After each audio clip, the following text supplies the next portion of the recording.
안녕하세요. 건강 365 아나운서 최인경입니다. 비만은 질병이죠. 하지만 마른 몸을 선호하는 분들이 많아서인지 마르지 않으면 비만으로 생각하는 분들도 많은데요. 보여지는 부분이 아니라 대사 이상으로 인한 비만을 경계하고 치료해야 한다는 지적입니다. 대부분의 질환에서 비만이 위험 요인으로 빠지지 않은 이유가 있는 거죠. 비만에 대해 한의학에서는 어떻게 설명할까요? 체질과도 연관이 있을까요? 오늘은 비만에 대한 얘기를 해보겠습니다. 건강 365 The Real Thing의 You to Me are Everything 듣고 시작하겠습니다. KBS 라디오 건강 365 함께하고 계십니다. 비만은 질병입니다. 단지 체중이 많은 게 문제가 되는 게 아니라 대사장애로 인해서 지방이 지나치게 축적된 상태인 거죠. 복부 비만에 대한 지적이 많은 것도 그런 이유가 아닐까 싶은데요. 비만의 위험, 경희대 한의대 한방부인과 황덕상 교수에게 도움 말씀 듣겠습니다.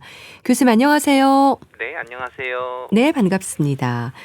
비만이 단순히 체중을 말하는 게 아닌 거죠? 그렇죠. 기본적으로 이제 비만은 우리 몸에 섭취한 에너지가 어쨌든 사용한 에너지보다 좀 비정상적으로 많아서 체내에 이제 축적되는 에너지 영양분인데 네. 그게 지방이 형태로 저장이 되기 때문에 살이 찌는 거 비만이 많을 때는 지방이 많다 이렇게 생각할 수도 있는데 네. 실제로 이제 진료실에서 만나는 분들은 저 비만이요라고 왔는데 보면은 어떻게 보면 예전보다 체중이 조금 더 늘었다. 네. 지금은 그러나 어떻게 보면 엄밀히 의학적으로 얘기를 하거나 보면 비만은 체지방 과다 축적 상태라고 해서 네. 키와 체중의 비율로 보는 이제 BMI 지수, 체질량 지수가 30점이 넘어야 이제 고도 비만 또는 뭐 25 이상이 넘어가야 어떤 정확한 수치가 있어야지 비만이라고 보는데요. 네. 일반적으로는 그냥 나 최근 뭐 한 달 동안 뭐 3kg가 쪘으니까 비만이다. 아니면 내가 젊었을 때보다 좀 더 많이 쪘으니까 비만이다. 뭐 이런 식으로 얘기를 하시고 있어서 네. 사실은 이제 어떻게 보면 체중의 그 눈곱만 올랐다고 해서 비만이라고 보는 게 아니라 최근에는 어떻게 보면 내장 지방이 얼마나 많으냐를 네. 좀 고려를 해야 돼서 그럴 때는 이제 복부 둘레 남성은 90cm 이상 여성은 85cm 이상 초과가 되면은 약간 뭐 비만일 수 있다 이런 식으로 해서 여러 가지 기준들도 있고 보는 것은 또 관점은 다를 수 있습니다. 네. 이제 말씀하셨듯이 내장 지방에 대한 지적이 요즘은 많은데요. 결국 복부 비만의 위험을 말하는 건가요? 그렇죠. 기본적으로 단순히 비만이다 또는 체중이 많다 그래서 건강 상태가 굉장히 나쁘냐 그랬을 때 최근 연구를 봐도 네. 뭐 비만의 역설이라고 하는데 비만 이럴 때 말할 때 비만은 실제로 내장 지방이 많은 게 아니라 체중이 많이 나가는 BMI 지수, 체질량 지수가 조금 더 많이 나갔던 과체중이었던 분들이 오히려 더 건강하고 굉장히 뭐 삶의 질도 좋고 특히 어떤 이제 암 환자 같은 경우들은 이제 삶의 질 서바이벌률들이 올라가는 것들을 볼 수가 있는데 네. 거꾸로 굉장히 뭐 마른 상태라고 판단을 했는데 여러 가지 그런 대사질환이나 뭐 당뇨나 고혈압이나 이런 것들이 좀 많아져서 봤더니 바로 이러할 때 내장 지방 분포가 다르다는 거죠. 결국 전체적으로 체중은 많이 나가지만 근육량이 많고 네. 운동도 많이 해서 내장 지방이 적은 사람도 있을 거고요. 또 굉장히 말랐고 체중이 적게 나가는 것 같지만 평소에 운동을 못하고 근육량도 적어서 정말 팔다리는 가는데 배만 볼록한 이런 마른 비만의 형태가 되시는 분들을 봤더니 오히려 이런 분들이 건강에 더 나빴다는 것을 보는데 결국 이런 내장 지방들이 단순하게 어떤 지방의 형태로 있는 게 아니라 그 내장 기관 사이사이에 있는 지방 세포들이 염증을 또 잘 유발하고 네. 그걸 통해서 이제 뭐 만성 질환들이나 이런 것들을 좀 유의를 해서 오히려 여러 가지 그런 질환들 또는 뭐 오히려 내장이라 그러면 이제 뭐 간이나 뭐 췌장이나 뭐 이런 부분들의 염증 물질을 개발하고 또 인슐린 저항성이라 그래서 우리가 당뇨의 위험성들이 내장 지방에 많을 때 더 심해지고 네. 또 이제 뭐 대장암이나 뭐 지방간 이런 것들도 또한 그 내장 지방이 많을 때 위험성이 더 올라가는 거거든요. 그래서 이제 최근에 이제 연구에 따르면은 복부 비만이 전체 사망률 예측에서 어떤 중요한 요인이 하나일 수 있다라고 얘기를 했었고요. 또 한의학에서도 이런 내장 지방들이 쌓이는 걸 이제 담음이나 습열이라 그래서 뭔가 노폐물이 자꾸 쌓인다고 하는 쪽으로 해서 중요하게 보는 지점이 됩니다. 네. 자, 그렇다면 한의학에서는 비만을 어떻게 설명하나요? 네, 뭐 비만은 우리가 뭐 키랑 체중으로 보면 살이 쪘다 이런 기준들은 동일하게 보는데 네. 한의학에서는 어떻게 보면 약간 그런 왜 살이 찌는 그 기전이 뭘까, 원인이 뭘까라고 하는 데에서 좀 다르게 생각한 부분이 있는데요. 뭐 당연히 뭐 칼로리나 이런 걸 따지는 게 아니라 한의학에서 어떻게 보면은 그 에너지, 우리가 먹었던 음식 에너지를 소모하는 아주 복잡한 시스템이 있는데 그 에너지를 소모하는 시스템에 노폐물이 껴서 에너지 효율이 떨어진다고 비유를 할 수가 있는 거죠. 네. 그래서 비만인데 우리가 뭐 기허 비만이라고 해서 기운이 부족해져도 살이 찔 수 있는 분들이 있거든요.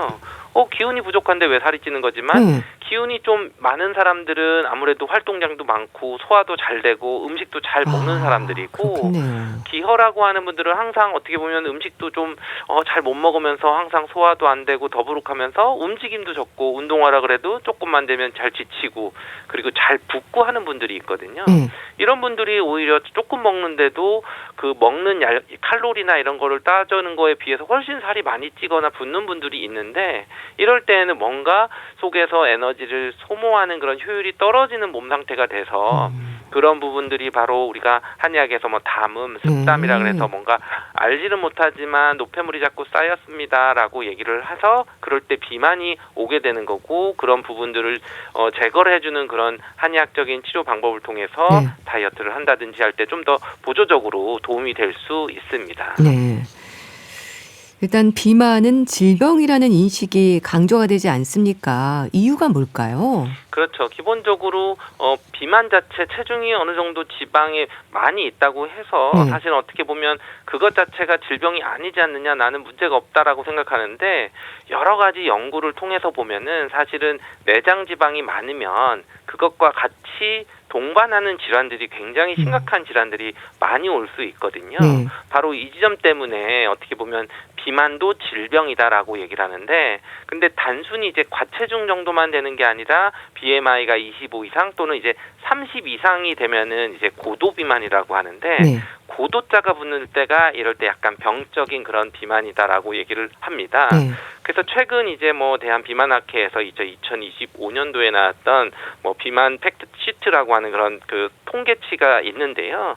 거기서 보면 이제 고도 비만 단계에 대한 그런 나이대가 젊은 층에서는 굉장히 급증하고 있고 네. 또는 30대에서도 뭐 3.2%가 굉장히 증가를 하고 있는데 이랬을 때 복부 비만이 많이 있으면은 이거가 동반돼서 고혈압이 1.9배 정도고 당뇨가 2배나 올라가고 콜레스테롤은 1.5배, 대사증후군은 이제 3배 이상 되고 네. 또는 뭐 수면 무호흡증은 5배 또는 만성 콩팥병도 1.4배 정도 더 올라가는 것들이 있는데 결국은 20대나 30대 이런 고도 비만인 사람들이 차지하면은 이런 질환들이 오히려 뭐 40, 50대 나타나는 게 아니라 네. 20, 30대에도 나타나 버리니까 더 심각한 그런 문제들로 보고 오히려 비만도 심한 그런 만성 질환으로서 관리를 꼭 해야 되고 치료를 하고 적극적으로 개입을 해야 되는 그런 질환으로 볼 수도 있습니다. 네.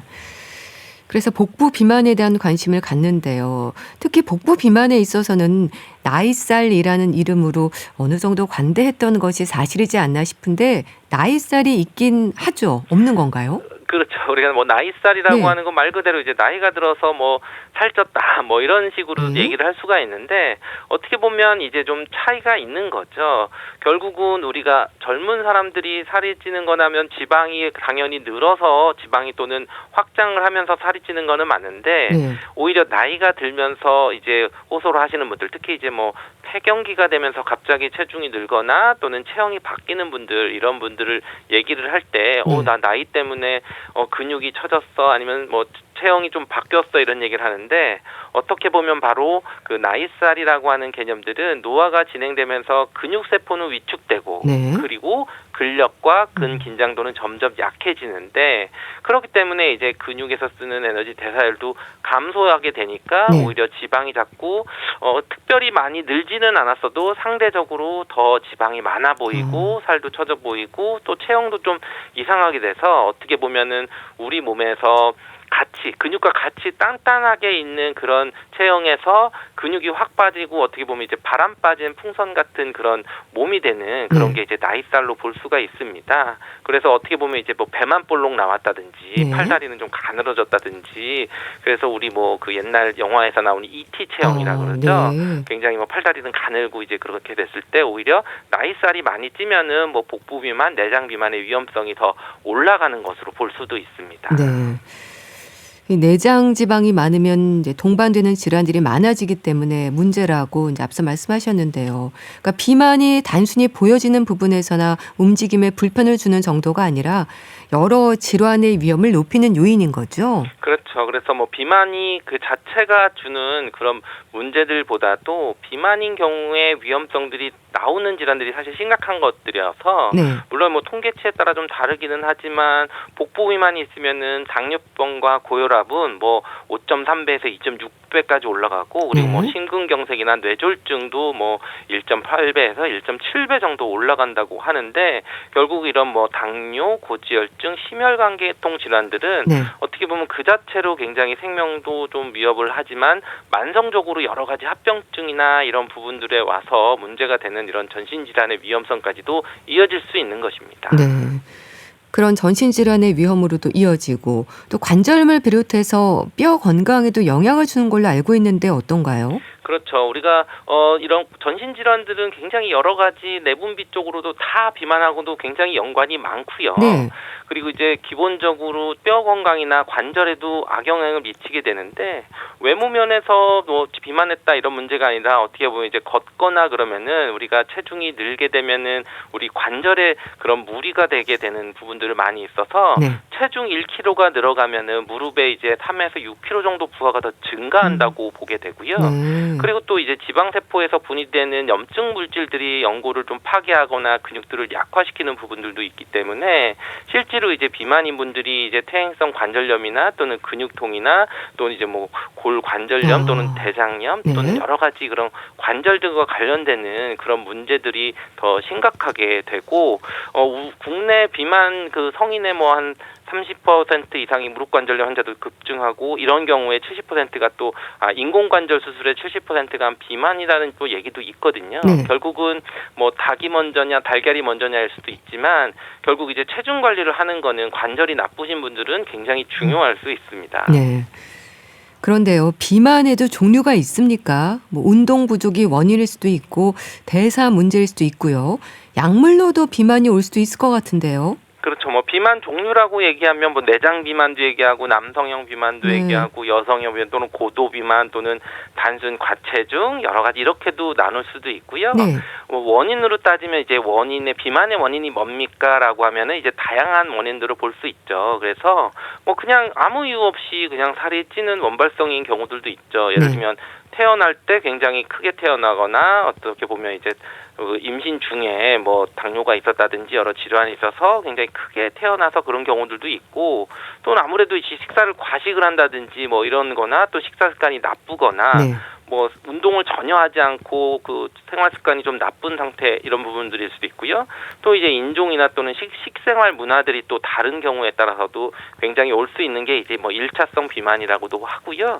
이제 2차성 비만들의 원인들은 어떻게 보면 선천적인 장애가 있다든지 또는 어떤 약물을 먹었을 때 약물 부작용으로서 뭐 비만이 되어 가는 경우들이 있고 또는 여러 가지 정신과적인 질환이라든지 내분비적인 질환들 뭐 당뇨나 또는 특히 여성들 같은 경우는 이제 다낭성 난소증후군이라고 해서 그 난소 기능들이 좀 호르몬 밸런스가 깨져서 오게 되는 그런 무월경 증상이 오면서 비만한 형태로 많이 나타나는 그런 질환들도 있습니다. 그래서 어떤 비만을 치료할 때 그냥 생활 습관이나 하는 1차성들은 오히려 생활 습관만 잘 개선을 하고 해도 좋아질 수 있고 만약에 이제 다른 질환이 있을 경우에는 그 다른 질환을 먼저 치료하고 같이 다이어트까지도 해야지 그 질환도 좋아지고 상호적으로 좋은 결과가 있는 경우도 있습니다.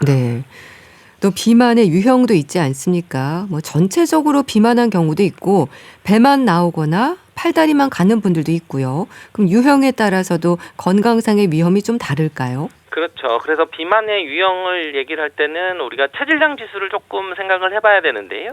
체질량 지수라는 거는 말 그대로 자기 체중을 키의 제곱으로 나누게 되면은 그 나오는 숫자가 BMI 수치 이렇게 보는데, 보통 이 BMI 수치가 18.5에서 22.3, 그러니까 23 사이가 되면 이제 정상으로 보고, 네. 23에서 25 이하, 24.9 정도까지가 이제 약간 과체중, 그리고 25가 넘어가면 뭐 비만이다, 그리고 30이 넘어가면 이제 고도 비만이다, 이런 식으로 이제 이건 우리나라 아시아 태평양 기준으로 이제 얘기를 하는데요. 네. 결국 이제 이런 거에 따라서 그냥 단순 비만이냐 또는 고도 비만이냐 이런 거를 나눌 때가 굉장히 좀 되는데, 만약에 단순 비만이면은 생활 개선을 하거나 또 식이를 조금만 조절을 하면 되는데, 네.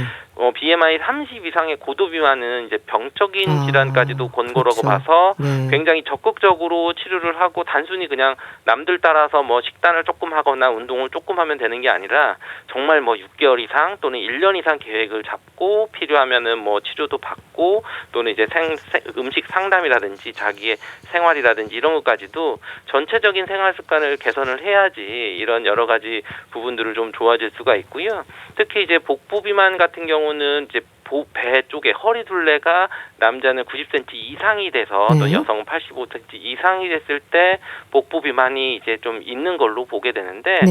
물론 이런 경우는 이제 정확하게 보기에는 뭐 복부 CT를 찍어서 지방 분포를 본다든지 뭐 초음파를 해서 본다든지 여러 가지 그런 실제로 내장 그 지방이 많이 축적돼 있는 분들인 경우들은 더 이제 심각하게 봐야 되는데, 네. 대부분은 복부 비만이 있으면은 당뇨병과 고혈압 또는 이제 심근경색, 뇌졸중 뭐 이런 부분들의 위험성이 굉장히 더 올라가는 부분들을 볼 수가 있어서 네. 좀 더 심각하게 좀 진료를 하고 치료를 관리를 하는 것이 필요합니다. 네. 그 BMI 지수를 봐서 뭐 단순 비만, 고도 비만으로 나뉘어서 치료를 한다고 하셨는데요. 체질적으로는 어떨까요? 뭐 체질에 따라서도 비만의 위험이나 유형이 다를까요? 그렇죠. 이제 뭐 우리가 나는 살찌는 체질이야, 또는 뭐 물만 먹어도 살이 쪄, 뭐 네. 이렇게 표현하시는 분들도 있고, 네. 또는 거꾸로 나는 찌지 않아, 난 아무리 먹어도 살이 안 찌는 사람이야라고 네. 얘기를 하다가 점점 어느 순간 나이가 들어서 이제 폐경기가 지나면서 이제 급격하게 체중이 느는 분도 많이 봤거든요. 네.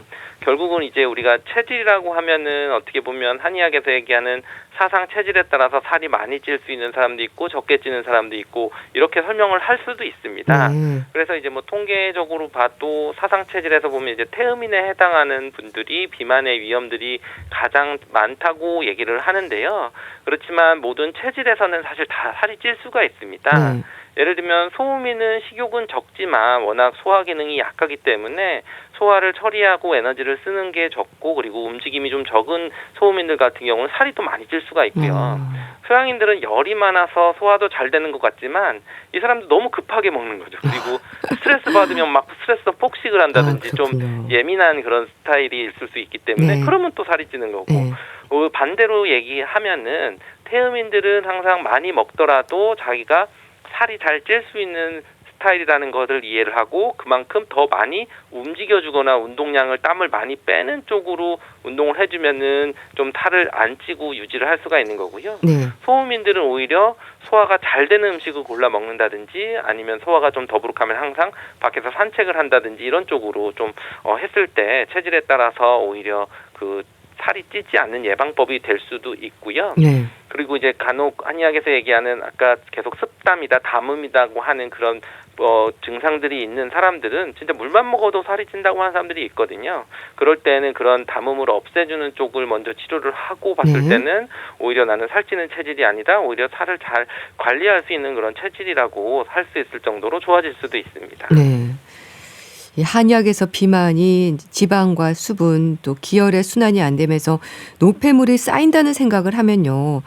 살을 빼는 것도 순환을 좋게 하면 되지 않을까 싶거든요. 맞는 얘기인가요? 그렇죠. 이게 굉장히 중요하다고 보는데요. 네. 단순하게 굶어서 음식을 안 먹어서 살을 뺀다고 생각을 하지만, 사실은 음식은 굉장히 안 먹으면서도 살이 계속 느는 분들도 있는데, 네. 그런 분들이 보면은 이제 큰 관절들을 잘 안 움직이고 뭐 웅크리고 뭔가 하는 작업을 한다든지 항상 자세가 조금 움직임이 적은 그런 일을 하시는 분들은 아무리 적게 먹어도 그 정말 부족한 상태의 열량까지 줄일 수가 없기 때문에 살이 찌는데, 네. 바로 이런 것처럼 한의학에서 이제 담음이라고 하는 그런 부분들이 순환되지 않는 노폐물이고, 이런 거는 이제 음식이나 이런 거를 먹어서 소화하는 과정에서 나와서 담음이 있을 때는 전신도 무겁고 머리도 또 또 어지럽고 또는 우리 담 결렸다고 하는 것처럼 뭐 쑤시고 아픈 것도 좀 자주 있고 목에 이물감이 있거나 뭐 항상 그 더부룩하거나 뭐 배에서도 꾸룩꾸룩 소리가 나게 되는데 네. 결국 이제 한의학에서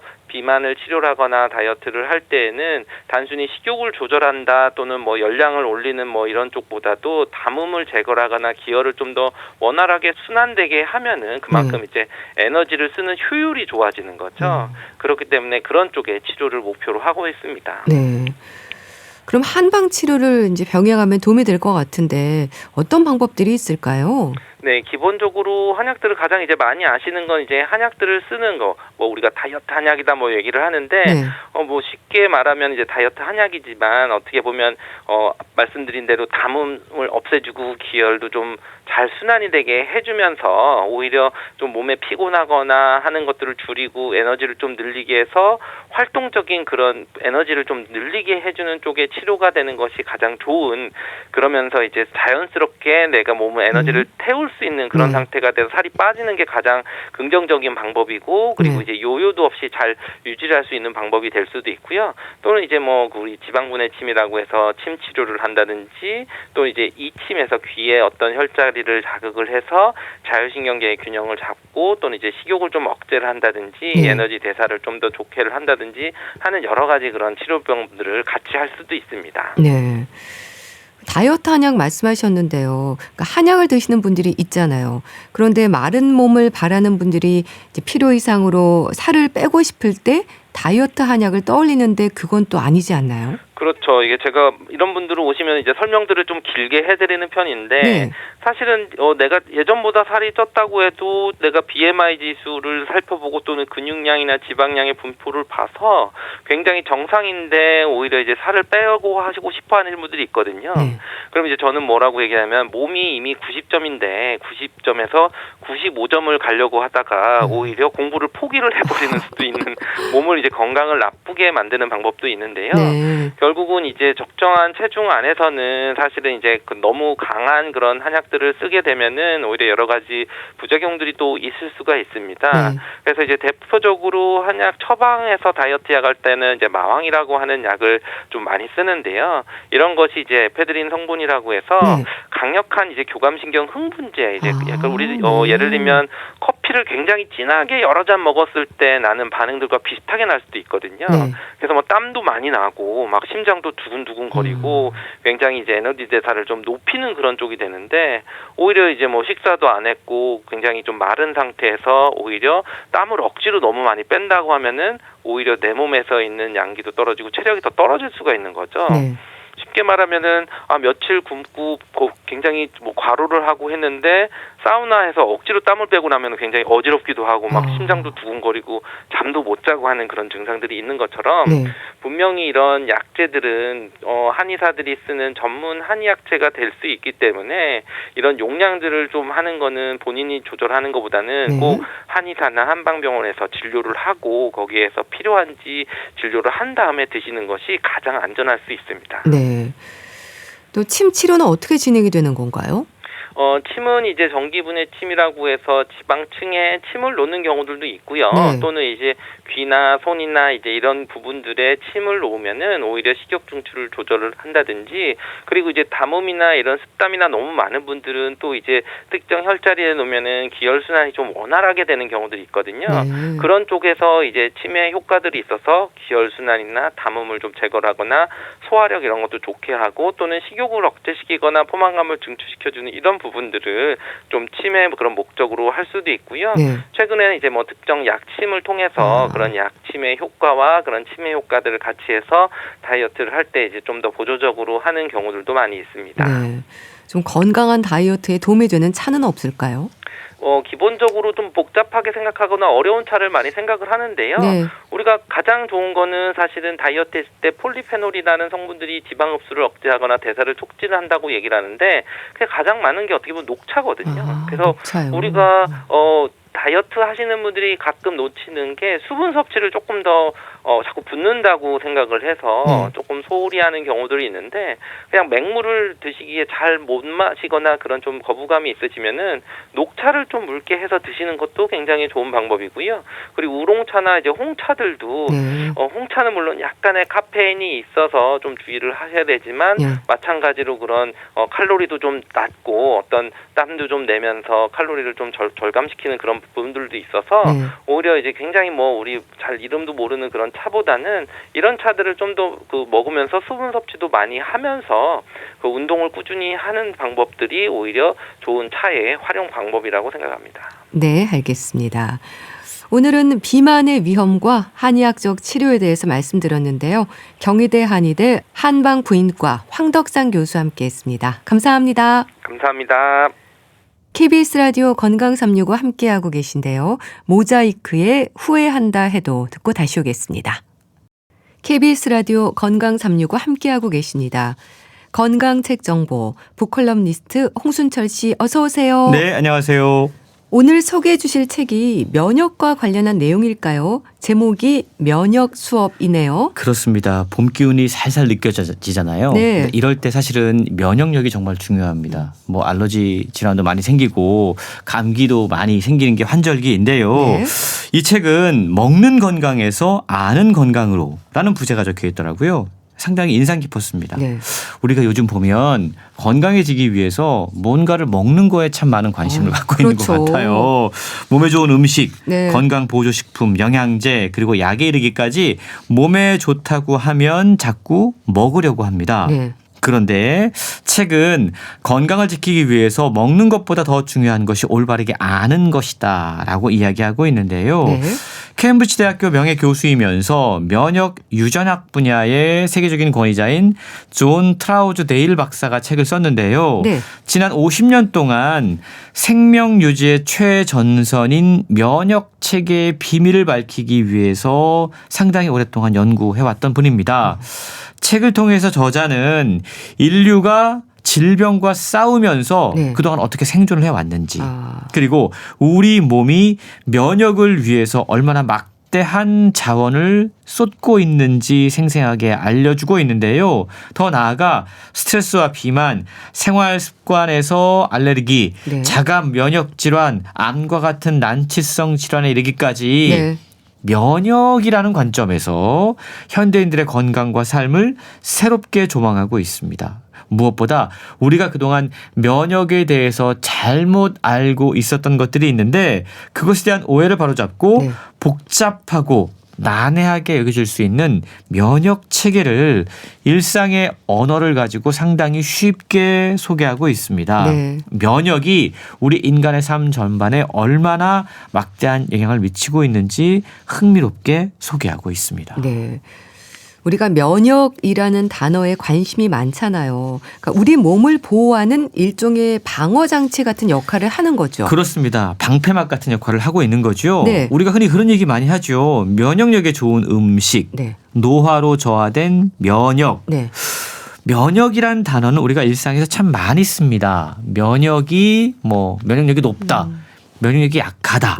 이런 표현 많이 쓰잖아요. 근데 정작 면역 체계가 무엇인지 예를 들어서 우리가 장, 위, 심장 그러면 이게 우리 몸에 어느 기관에 있는지를 알 수가 있습니다. 근데 면역은 이게 어느 기관에 딱 특정되어 있는 게 아니기 때문에 사실은 우리가 되게 애매하게 어떻게 작동하는지 명확히 설명할 수 있는 분들이 많지 않은데요. 이 책에 따르면 면역은 그냥 앞서 설명한 것처럼 외부의 병원균을 막아내는 방어장치만은 아니다라고 이야기해요. 면역이요. 손상된 조직을 회복하고 장기들 사이의 소통을 조율하는 고도화된 지능적인 시스템이다라고 설명하고 있는데요. 그래서 면역이요. 마치 생물처럼 끊임없이 판단하고 선택하는 의사결정 체계다라고 이야기하고 있는 거죠. 그래서 감염으로부터 인간을 보호하는 것에만 그치지 않고 우리 인간의 다양한 조직들을 유지하고 정돈하고 복구하는 모든 과정에 참여하는 것이 바로 면역이라고 그러는데요. 그리고 이 면역이 심장병이나 뇌졸중 같은 질환은 물론이고 네. 배우자 선택 같은 인간의 행동, 선택에도 깊이 연관이 돼 있다고 그럽니다. 그러니까 면역을 제대로 이해하면 건강한 삶뿐만이 아니라 행복한 삶까지 누릴 수 있다라고 이야기하고 있는데요. 네. 면역이 박테리아와 바이러스를 제거하고 암세포를 찾아내기도 하고 때로는 뇌의 구조까지도 변화시킬 수 있는 힘을 갖고 있다고 그럽니다. 근데 네. 이 면역에 문제가 생기면 네. 알레르기 질환이라든가 자가 면역 질환 같은 시스템 오류가 생기죠. 네. 근데 이 면역이 사실 너무 강해도 문제가 생기는 겁니다. 그렇죠. 내 몸을 공격하는 거거든요. 네. 작은 오류 하나가 평생의 질병으로 이어질 수 있다는 점에서 면역계는 가장 강력하면서도 위험한 시스템이다라고 책은 설명하고 있습니다. 작은 오류 하나가 평생의 질병으로 이어질 수 있다는 말이 좀 와닿네요. 그 면역계에 대한 생각을 좀 깊게 해볼 필요가 있겠어요. 그렇습니다. 저자는 우리 인체의 방어 시스템에 투입되는 자원이 생각보다 어마어마하다라고 이야기해요. 면역계가 네. 우리 몸 곳곳에 분산되어 있다고 그럽니다. 그 전체 규모를 체감하기 어려울 정도로 방대한 양으로 퍼져 있다는 거죠. 네. 우리 인체는 비장을 제외하면 주요 면역기관이 따로 존재하지 않습니다. 네. 그리고 설령 비장이란 기관이 없더라도 그럭저럭 살아갈 수 있는 게 우리 몸이거든요. 그런데 신체 방어 체계는 게릴라 부대를 생각해 보시면 돼요. 네. 온몸에 퍼져 있다가 갑자기 나타나서 무찌릅니다. 몸 구석구석에 분산되어 있다가 다양한 위험에 대처할 수 있고 기동성도 상당히 뛰어나다고 그래요. 네. 인체는 진화 과정에서 수많은 예측 불가능한 위협에 대응하기 위해서 면역계를 단계적으로 혁신하고 수정하고 조정하고 적응시켜 왔습니다. 네. 그러니까 면역계도 네. 예를 들어서 뭐 2000년 전의 인간과 네. 지금의 인간을 비교해 보면 지금의 인간이 훨씬 더 면역 체계가 발달되어 있다는 거죠. 진화해 온 겁니다. 네. 이 책은 노화, 비만, 치매, 암, 알레르기, 스트레스, 우울증 정말 모든 건강과 관련된 분야들이 면역에서 시작된다라고 이야기하고 있는데요. 네. 그리고 앞서 설명했던 이런 질환들이 사실은 다 전혀 다른 문제처럼 보이잖아요. 그런데 이 모든 질환들의 공통 분모가 있습니다. 면역 체계에 문제가 생겼을 때. 네. 그리고 면역에 있어서 중요한 건 앞서 설명드린 것처럼 면역이 강하다, 약하다, 강도가 아니라 균형이라고 그럽니다. 그래서 그동안은 면역을 무조건 강화해야 되는 대상으로 여겨왔었는데 네. 이것이 기존의 건강 담론이었는데 이건 문제가 있다고 책은 지적하고 있는 겁니다.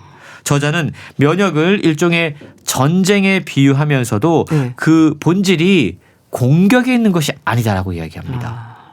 우리가 전쟁하지 않고 이길 수 있으면 좋은 거잖아요. 네. 협상하고 조율하는 과정이 바로 면역이다라고 설명하고 있는 건데요. 질병을 적으로만 규정하는 시각에서 벗어나서 우리 몸이 스스로 균형을 회복하도록 돕는 방향, 이것이 진정한 건강 관리이고 이것이 면역 체계의 역할이다라고 이야기하고 있습니다. 이 면역에 대한 관심이 높아진 계기가요. 코로나 팬데믹이나 요즘 유행하는 독감 때문이기도 하죠. 그렇습니다. 사실은 우리가 코로나19 이후에 예방접종 많이 맞지 않았습니까? 그랬죠. 그러면서 면역력이라는 이야기 참 많이 들었어요. 네. 근데 저자는 면역력이라는 표현보다 면역기억이라는 표현을 씁니다.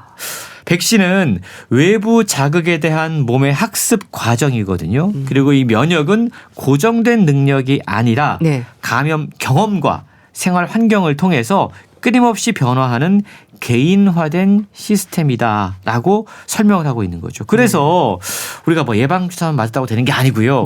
어떤 걸 먹느냐, 얼마나 자느냐, 그러니까 식단, 수면, 위생, 스트레스 이런 반복적인 우리의 생활 습관도 면역에 큰 영향을 미칠 수 있다는 겁니다. 그렇죠. 그리고 많은 사람이 사실은 나이가 들어갈수록 감염에 취약해지는 경향을 보이게 되는데 네. 그 이유는 단순히 시간의 경과 때문이 아니라 우리 몸에서 면역을 조절하는 능력이 변화했기 때문이다. 퇴화했기 때문이다라고 설명하고 있는데요. 네. 비만이나 만성질환, 암 역시 저자의 관점에서는 하나의 원인에서 비롯된 게 아니라 면역의 불균형이 오랫동안 축적돼서 나타나는 결과다라고 소개하고 있는 겁니다. 네. 면역은 생명의 최전선에서 작용하는 지능적인 시스템이고요. 네. 수백만 년에 걸친 진화의 과정 속에서 인류가 그동안 끊임없이 새로운 질병과 위협에 노출될 때마다 이에 맞서 살아남기 위해서 적응해왔던 방어 체계다라고 설명하고 있습니다. 네.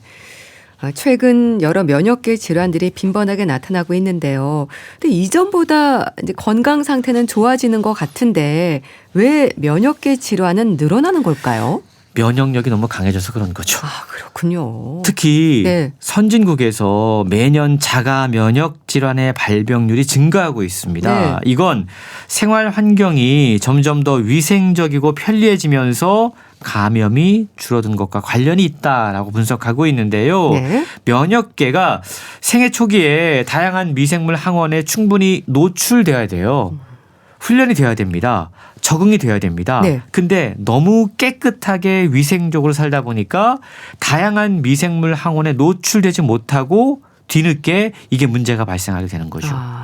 전염병 학자인 데이비드 스트레처는 위생 가설이란 것을 제안을 했는데 네. 형제가 많은 집 아이들이 알레르기 비염에 덜 걸린다라는 사실을 밝혀냈습니다. 아, 그렇군요. 왜냐하면 네. 형제들과 부딪히면서 놀고 네. 세균에 자주 노출되다 보니까 면역 체계가 자연스럽게 훈련이 되는 거죠. 아, 그럴 수 있겠네요. 이후에도 여러 연구에서 비슷한 결과가 나왔다고 그럽니다. 네. 시골에서 자란 아이들이 도시의 아이들보다 알레르기, 아토피, 천식이 적었고요. 네. 반려동물과 함께 자란 아이들이 면역력이 더 튼튼하다라는 보고도 있다고 그럽니다. 그러니까 네. 적당한 세균 노출이 아이들의 면역 발달에 도움이 될 수 있다는 겁니다. 홍역, 볼거리, 또 딥테리아, 장기생충 이런 소화기 감염병이 줄어들었잖아요. 그러면서 오히려 네. 자가 면역 질환이 증가했습니다. 알레르기 질환도 증가했습니다. 네. 그러니까 이런 거를 죽이겠다고 깨끗하게 하다가 사실은 다른 세포 바이러스까지 우리가 죽이게 되는 결과를 맞이하게 그렇네요. 됐던 건데요. 요즘 많은 분들이 자가 면역 질환 때문에 고생하고 있습니다. 네. 세균, 바이러스, 이물질, 외부 침입자로부터 내 몸을 지켜줘야 되는 면역세포가 외부 침입자로부터 지켜야 되는데 그냥 내 몸을 공격하고 있는 겁니다. 이게 인체의 모든 장기와 조직에 나타날 수 있다고 그러는데 네. 면역세포들이 우리 몸의 어느 부위를 공격하느냐에 따라서 증상과 질병이 다양하게 나타날 수 있다고 그래요. 유럽과 북미주, 서구사회 선진국 전체 인구의 5%가 지금 이 질환을 앓고 있다고 그러고 주로 20세에서 50세 사이에 이 자가 면역 질환이 많이 발병하고 있다고 그럽니다. 네. 그러니까 나이에 따라서 성별에 따라서 면역계 질환도 다르게 나타날 수 있다는 이야기네요. 그렇습니다. 요즘 대표적인 자가 면역 질환 그러면 루푸스를 꼽을 수 있을 텐데요. 네. 이 루푸스가 관절, 신장, 폐, 심장 여러 기관에 염증을 일으킬 수 있다고 그럽니다. 이게 면역이 과잉 반응을 보이는 거죠. 얼굴의 발진이라든가 네. 또 관절통, 피로감, 햇빛에 노출되면 피부 악화라든가 신장염까지도 발생할 수 있는데요. 네. 그런데 루푸스 같은 경우에도 통계적으로 환자 9명 가운데 8명이 여성. 남성보다 여성에게 훨씬 많이 발병한다고 그럽니다. 네. 이게 여성 호르몬인 이 에스트로겐이 면역 세포를 자극하기 때문에 이런 차이가 나타나게 되는데 네. 생리 주기에 따라서 호르몬 변화가 잦은 시기에 이러한 증상이 심해질 수 있고 또 이 여성들 X 염색체의 면역 관련 유전자가 많다 보니까 네. 여성들이 오히려 이러한 자가 면역 질환에 더 민감하게 반응하는 것으로 알려져 있는데요. 나이별로도 면역력에 큰 차이가 생깁니다. 네. 노인성 만성 질환에 대한 감수성도 성별에 따라 차이가 생기는데 네. 자폐, ADHD, 조현병, 네. 파킨슨병 이런 것들은 남성들에게 더 흔하고요. 여성들은 불안, 우울증, 또 식욕부진, 알츠하이머, 다발성 경화증으로 더 고통받는 경향이 있다고 그럽니다. 네. 왜 이런 성별 차이가 나타나는가? 이건 장내 미생물의 복잡성과 다양성의 영향을 받기 때문인데 네. 사실은 이 장내 미생물이 스테로이드 호르몬의 생산에 영향을 주기 때문인 것으로도 알려져 있다라는 거죠. 그렇군요. 흥미로운 점은요. 네. 이 면역과 관련해서는 국가별로도 차이가 납니다. 그런가요? 부유한 국가 사람들은 단백질 섭취가 사실 당연하지 않습니까? 네. 근데 단백질 섭취가 부족한 경우는 면역 결핍이 발생해서 감염의 위험도가 뚜렷하게 상승하는 경향이 있다고 그래요. 이걸 백혈구 수치 감소로 쉽게 확인할 수가 있는데 네. 그래서 단백질 섭취가 또 면역 강화에 상당히 도움이 된다는 점도 우리가 기억해야 되는 포인트인 것 같습니다. 네. 책의 부제가 이제 먹는 건강에서 아는 건강으로 이렇게 돼 있는데요. 다양한 관점에서 우리 몸의 면역 체계를 생각해 보면 좋겠어요. 그렇습니다. 미생물 우리 눈에 보이지 않지만 우리와 함께 살고 있습니다. 네. 우리 몸에 우리 피부에 이미 수많은 미생물들이 달라붙어 살고 있어요. 네. 공생으로 이해를 해야 됩니다. 근데 우리의 면역계는 이 미생물들을 무조건 배척하지 않고 인체의 일부로 받아들이고 균형을 맞추면서 네. 살아가고 있다라는 거죠. 너무 자주 씻고 이런 것들도 그래서 오히려 면역력을 약화시킬 수 있는 건데요. 이 책은 전문 지식을 일상의 언어로 풀어서 우리의 신비로운 면역 세계로 안내하고 있는데요. 네. 우리 몸이 서로 얼마나 긴밀하게 연결되고 소통하고 있는지를 깨닫게 해줍니다. 네. 컴퓨터 바이러스와 차단 소프트웨어 오랫동안 우리는 면역을 이런 관점으로만 바라봤는지도 모르겠는데 분명한 점은 네. 인체의 모든 조직과 세포에 스며들어 있는 놀라운 면역의 세계가 이제 막 우리에게 그 세계를 보여주기 시작했다는 점이고요. 네. 면역에 대해서 알면 알수록 더욱더 신비로운 건강의 비밀들을 깨달아갈 수 있을 것 같습니다. 네. 책 면역 수업 소개해 주셨는데요. 잘 들었습니다. 북컬럼니스트 홍순철 씨 감사합니다. 고맙습니다. 봄, 여름, 가을, 겨울에 사람들은 모두 변하나 봐 보내드리면서 인사드릴게요. 건강365 아나운서 최인경이었습니다. 고맙습니다.